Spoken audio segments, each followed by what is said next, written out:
오늘 말씀은 사무엘하 7장 1절에서 7절입니다. 여호와께서 주위의 모든 원수를 무찌르사 왕으로 궁에 평안히 살게 하신 때에 왕이 선지자 나단에게 이르되 볼지어다 나는 백향목 궁에 살거늘 하나님의 궤는 휘장 가운데에 있도다. 나단이 왕께 아뢰되 여호와께서 왕과 함께 계시니 마음에 있는 모든 것을 행하소서 하니라. 그 밤에 여호와의 말씀이 나단에게 임하여 이르시되 가서 내 종 다윗에게 말하기를 여호와께서 이와 같이 말씀하시되 내가 나를 위하여 내가 살 집을 건축하겠느냐. 내가 이스라엘 자손을 애굽에서 인도하여 내던 날부터 오늘까지 집에 살지 아니하고 장막과 성막 안에서 다녔나니 이스라엘 자손과 더불어 다니는 모든 곳에서 내가 내 백성 이스라엘을 먹이라고 명령한 이스라엘 어느 지파들 가운데 하나에게 내가 말하기를 너희가 어찌하여 나를 위하여 백향목집을 건축하지 아니하였느냐고 말하였느냐. 아멘. 이 시간 주님의 은혜가 우리와 함께하길 소원합니다. 하나님은 다윗에게 왕위를 주시고 안식을 주셨습니다. 주변 나라들과의 전쟁을 종식시키셨습니다. 그리고 그를 평안히 살게 하십니다. 그때 다윗이 선지자 나단에게 자기 마음을 밝힙니다. 나는 이렇게 좋은 궁에 사는데 하나님의 궤가 겨우 휘장 아래 있다고 합니다. 나단은 여호와께서 왕과 함께 계시니 마음에 있는 모든 것을 행하라고 공감하며 지지합니다. 그런데 그 밤에 하나님이 나단에게 말씀하십니다. 가서 다윗에게 말씀을 전하라고 명령하십니다. 내가 나를 위하여 내가 살 집을 건축하겠느냐. 그리고 이어서 6절 7절을 말씀합니다. 내가 이스라엘 자손을 애굽에서 인도하여 내던 날부터 오늘까지 집에 살지 아니하고 장막과 성막 안에서 다녔나니 이스라엘 자손과 더불어 다니는 모든 곳에서 내가 내 백성 이스라엘을 먹이라고 명령한 이스라엘 어느 지파들 가운데 하나에게 내가 말하기를 너희가 어찌하여 나를 위하여 백향목집을 건축하지 아니하였느냐고 말하였느냐. 다윗은 분명히 하나님께 호의를 가지고 한 말이었습니다. 하나님을 위해 하고자 한 말이었습니다. 그런데 문제는 이것이었습니다. 사람이 하나님을 위해 무엇인가 한다는 것이 쥐가 고양이 생각하는 격이라는 것입니다. 하나님은 분명히 말씀합니다. 내가 이스라엘 자손을 애굽에서 인도했고 내가 장막과 성막을 두어 그들과 함께하였다. 나는 나를 위해 백향목 집이 없다고 한 적이 없다. 그리고 11절 12절에 내려가 보면 이렇게 말씀합니다. 내가 너를 모든 원수에게서 벗어나 편히 쉬게 할 것이다. 내가 너를 위하여 집을 지을 것이다. 내가 너의 후손을 통해 그의 나라를 견고하게 할 것이다. 다윗이 큰 착각을 하고 있습니다. 하나님을 위해서 자신이 무엇인가 한다는 착각입니다. 사실 이미 한번 호되게 일을 배웠었습니다. 그런데 아직도 더 배워야 합니다. 하나님의 궤를 가지고 올 때 성대하게 많은 사람들을 데려가서 호화롭게 가져오려고 했습니다. 새로 뽑은 수레에 실어서 정성스럽게 가져오려고 했었죠. 그런데 하나님이 원하시고 명하신 것은 다 무시되었습니다. 그리고 베레스 우사 사건이 일어났습니다. 사람들은 큰 충격을 받았습니다. 그리고 다윗이 율법을 다시 공부하고 정신을 차리고 하나님이 원하시는 정상적인 방법으로 하나님의 궤를 가져왔습니다. 다윗은 정말 진심으로 좋은 의도를 가지고 있었습니다. 그런데 지극히 인간적이었습니다. 하나님에 대한 이해가 아직도 부족했습니다. 그의 좋은 생각은 하나님께 좋은 생각이 아니었습니다. 다윗이 왕이 되고 원수들로부터 안식을 얻고 하나님의 궤를 가져왔습니다. 그리고 이제 하나님의 성전을 멋있게 지으면 사람들이 박수치고 또 다른 나라들로부터 인정을 받았을 것입니다. 그런데 하나님께는 그런 것이 필요하지 않았습니다. 내가 그것을 원했느냐, 내가 그것이 필요하느냐, 내가 나를 위해 집을 짓겠느냐, 하나님이 말씀하십니다. 분명히 좋은 의도입니다. 하나님을 경외함으로 생각한 것입니다. 그런데 하나님을 위한 것은 아닙니다. 하나님께 필요한 것도 아닙니다. 우리도 그런 착각을 할 때가 많습니다. 하나님을 인간 수준으로 낮춰서 내 수준으로 낮춰서 생각할 때가 있습니다. 그리고 우리는 그것을 좋은 생각이라고 여깁니다. 그런 사람들이 모이면 서로 자축하며 힘을 합하여서 일을 만듭니다. 그런데 가장 먼저 우리가 할 일은 말씀에 비추어서 주님의 뜻과 주권에 합당한 일인지, 정말 주님이 기뻐하시는 일인지, 주님의 방식인지 이것을 우리는 먼저 물어야 합니다. 주의 이름으로 한다고 하면서 지극히 인간적인 방식으로 일을 꾸릴 때가 참 많습니다. 그런 일들이 만들어낸 병폐가 얼마나 많은지 모릅니다. 주님이 주님의 교회의 머리로서 주님이 세우시고 통치하시는 교회를 인간적인 방식과 생각으로 부끄럽게 할 때가 많습니다. 교회 사람들의 눈으로 보기에 대단한 것이 있을 필요가 없습니다. 교회가 늘 잘되고 번성하는 모습을 드러낼 필요도 없습니다. 교회가 정말로 하나님의 주권 아래 지켜야 될 것이 무엇인지 우리는 기억해야 합니다. 다윗은 물론 교회는 하나님 나라를 이 땅에 드러내야 할 사람들입니다. 교회의 머리 대신 그리스도의 뜻을 받들어 이 땅에 하나님의 뜻을 나타내야 합니다. 그러므로 우리에게 필요한 것은 좋은 아이디어, 대단한 열정, 그것도 필요하지만 무엇보다도 순종입니다. 그게 필요합니다. 무엇보다도 순종이 필요합니다.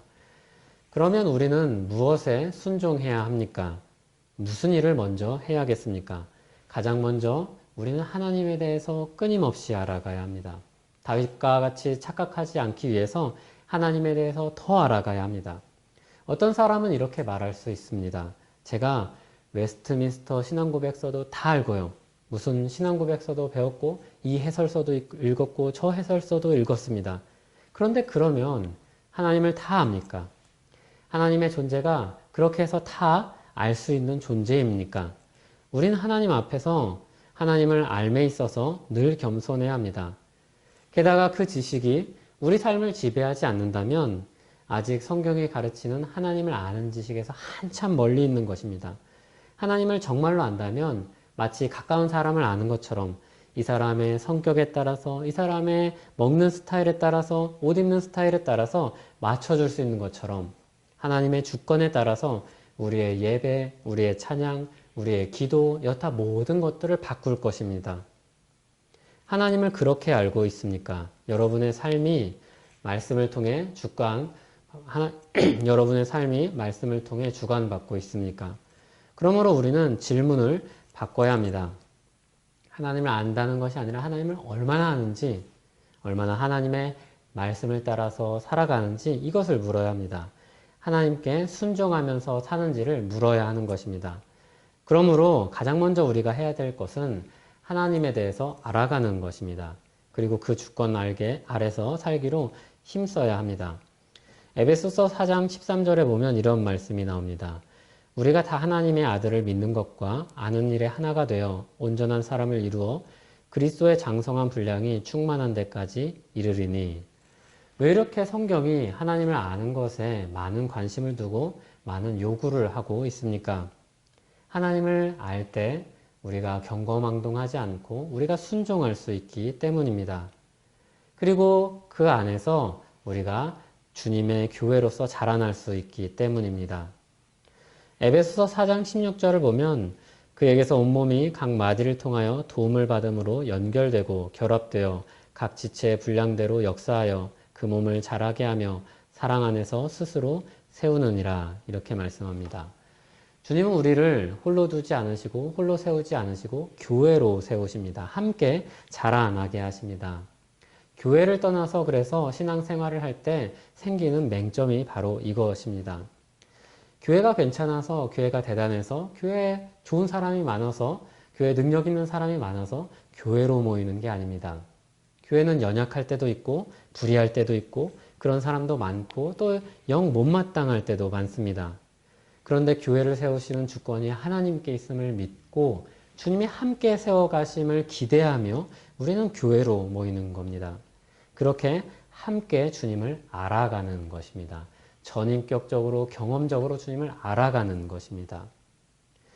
예수님이 하나님 나라 복음을 전파하셨습니다. 그리고 예수님이 지신 십자가를 믿는 믿음을 가진 사람들을 주님 나라 백성으로 불러 모으셨습니다.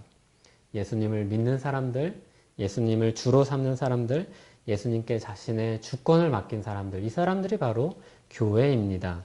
예수님이 피로 값주고 사신 교회입니다. 예수님이 십자가 희생을 치르고 세우시는 나라입니다. 그런데 사람이 자꾸 거기에 다윗처럼 하나님을 위해서 이걸 하겠습니다. 저걸 하겠습니다. 하나님 이 아이디어말로 정말 참신하죠.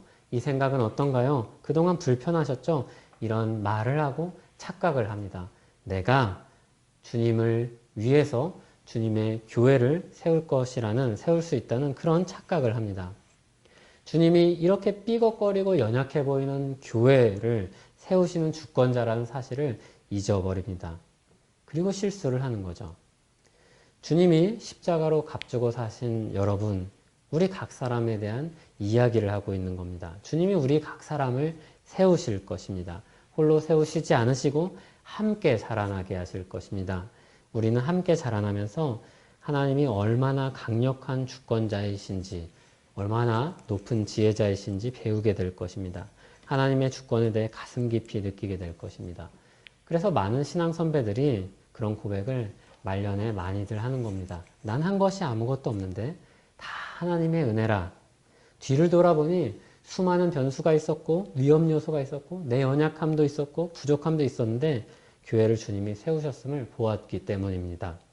주님의 은혜가 아니고선 설 수가 없음을 보았기 때문입니다. 코로나 바이러스가 확산되고 사회가 위축되면서 우리 생각과 마음을 빼앗길 수 있습니다. 하나님의 주권을 잊어버릴 수 있습니다. 그때 우리는 걱정의 늪에 빠질 것입니다. 그럴 때 우리는 근심의 수렁으로 빨려 들어갈 것입니다. 그런데 하나님의 말씀에 사로잡힐 때, 그 주권 아래 있을 때 우리는 비로소 안식을 누리게 될 것입니다. 영원하신 하나님이 우리를 붙잡고 그 안식으로 우리를 걸어가게 하실 것입니다. 그 안에서 안식하고 순종하는 우리 되길 바랍니다. 하나님을 계속해서 알아가고 지식으로만 정보로만 알아가는 것이 아니라 전인격적으로 알아가고 그와 더불어 사는 우리 되길 바랍니다.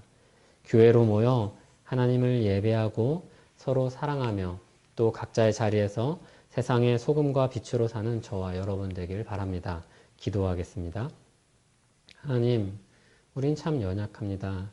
부족합니다. 그런 사람들이 모였습니다.